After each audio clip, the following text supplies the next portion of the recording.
Well, thank you very much for the warm welcome to this lovely chapel. This is actually the first time I've been inside, and it's really very lovely. And I'm glad to be here and to see actually quite a lot of familiar faces. It's rather nice after only 8 weeks in a town where you start to see people you've met before and begin to feel that actually this is becoming home. We've read a lot of scripture this morning, and that's a great thing in my opinion. I enjoy the Bible. I've read it most of my life. And when you're asked to preach and there are 4 scriptures to choose from, it's really quite difficult to decide what to talk about. However, as you're well aware, there's been quite a lot of protesting going on in recent times, both in Wall Street and in London and various other places about the banking crisis. And so I was interested to find that we're reading Psalm 1 this morning. You probably know this song. Let me find a note in my head. You can sing it with me. Well, we're on that road to freedom, we shall not be moved. We're on that road to freedom, we shall not be moved. Just like a tree that's standing by the waterside, we shall not be moved. We shall not be moved. We shall not be moved, just like a tree that's standing by the waterside. We shall not be moved. Apparently, if you make a protest and the cause is strong enough, you won't be moved. It's a protest song that's been sung over and over recent decades. I've been told that it was sung often in the protests against the Vietnam War. My mother told me that she sang it in anti-nuclear demonstrations, and I myself sang it in a protest against apartheid some years ago now. Now, I don't know whether this song has been sung in recent demonstrations or not, where the banks have been disrupted, and in London, where even St. Paul's Cathedral has had to close because the demonstration has made it unsafe for people to go in and out of the cathedral. St. Paul's being, of course, right in the centre of the banking district in London. But I looked at Psalm 1 over this week and thought, well, when the person who wrote this psalm wrote it, did they mean it to be a protest song, or did they mean it to be something else? Well, let's have a look and see. Happy and blessed, says the psalmist, is the one who rejects the way of the wicked and instead follows the way of God. That person will be just like a tree planted by the waterside. Psalm 1 is not only a psalm in its own right, but it kind of introduces the whole of the book of Psalms. And it contains many of the characteristics of Hebrew poetry that reappear over and over again throughout the book. And Hebrew poetry is really not much like English language poetry. It functions quite differently. In the English language, if you know your poetry, you'll be well aware that poetry is built by playing with rhythm and rhyme and meter, and sometimes just the sound of the words. I don't know whether you know the poetry of Gerard Manley Hopkins, but there is a poet for whom, if you read his poetry silently in your head whilst you're looking at the page, you keep noticing that some of the lines don't make sense. It's like, has he made this word up? And how does the grammar work there? Because actually, I don't know what he means. But read it out loud and catch the rhythm and the sound of the words, and suddenly you see what it is he means, because it makes sense out loud. T.S. Eliot was a bit the same. Now, T.S. Eliot's poetry does make sense as you read it on the page, but it makes better sense when you read it out loud, because then you see that building of rhythm and the repetition of those little tropes over and over again. Well, Hebrew poetry doesn't work quite like that. It works by ordering ideas. And an idea in a Hebrew poem will be repeated or developed, or it will be set in contrast with something quite different in order to put the spotlight on the real point. And that's what happens in Psalm 1. First of all, it says that there will be people who are happy and blessed. Then it goes straight for the contrast. They're not like this. They're not like the person who walks in the way of the wicked, or who sits in the seat of scoffers, or who stands in the way of sinners. You see that development there, sitting and walking and standing. This person who is not happy and blessed is all over the place, sitting down one minute, standing up the next, and walking about, and just really all over. That spatial development, that walking and sitting, standing, develops a restless picture of disorder, not settled. But the person who's happy and blessed is not like that at all, but is like a tree planted by streams of water.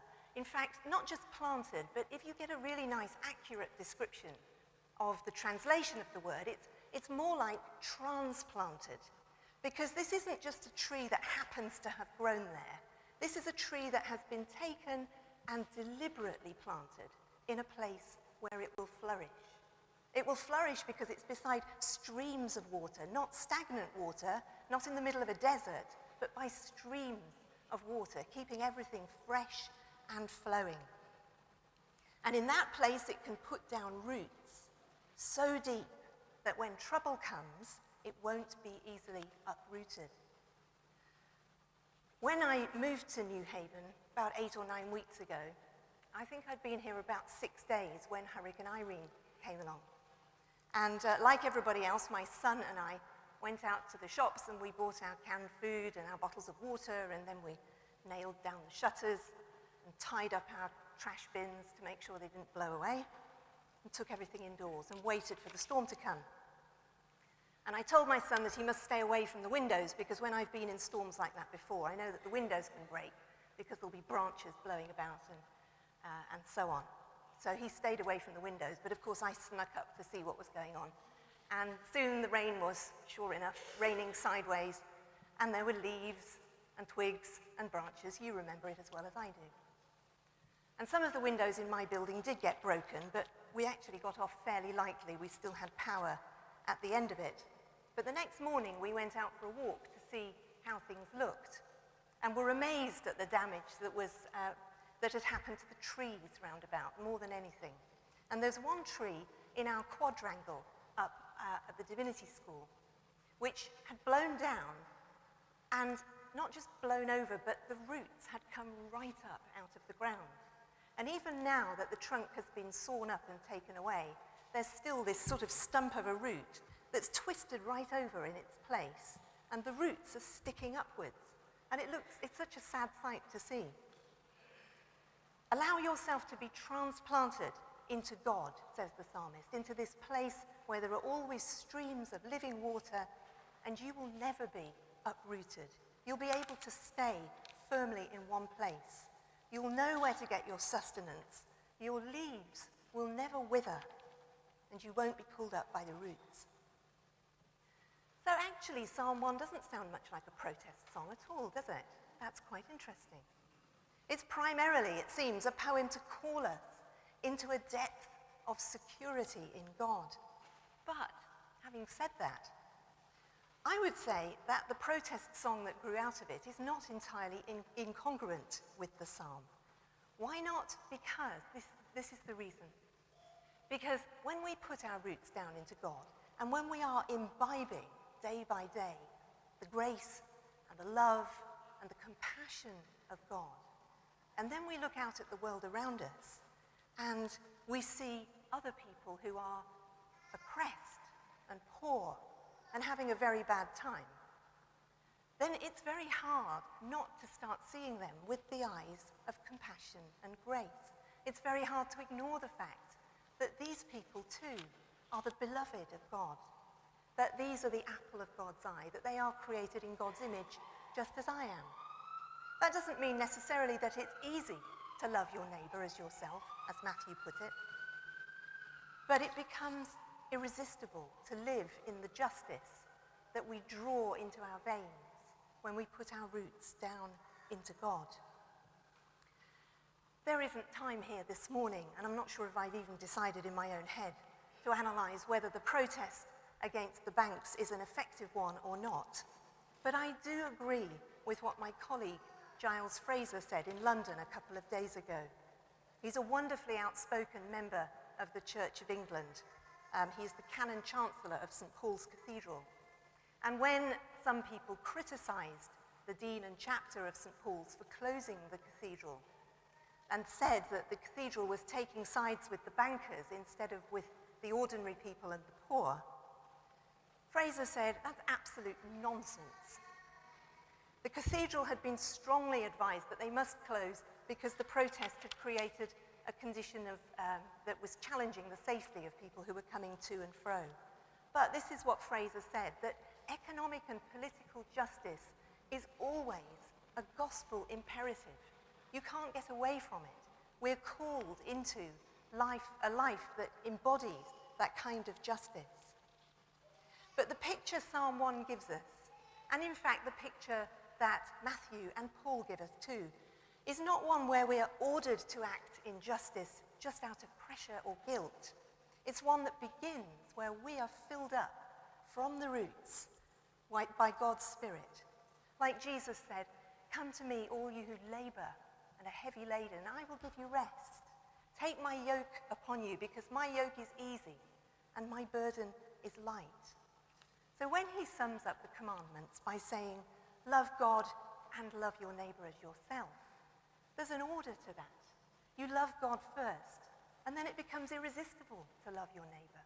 It's the obvious thing to do. And when Paul says that the gospel gives him courage to speak out in the face of opposition, and when Jesus sums up the golden rule in this way, these are a proper description of protest that begins not with a sense of self-righteousness against somebody else's way of living, but begins by being filled with the love and compassion of God that will then overflow to others in need.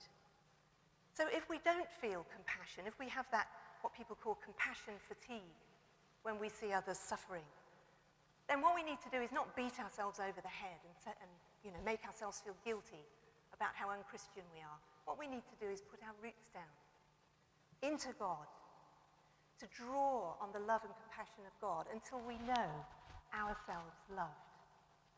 And when that happens, we will then find that once again we are filled with the kind of compassion and love for others that will draw us into lives that campaign for justice. Amen.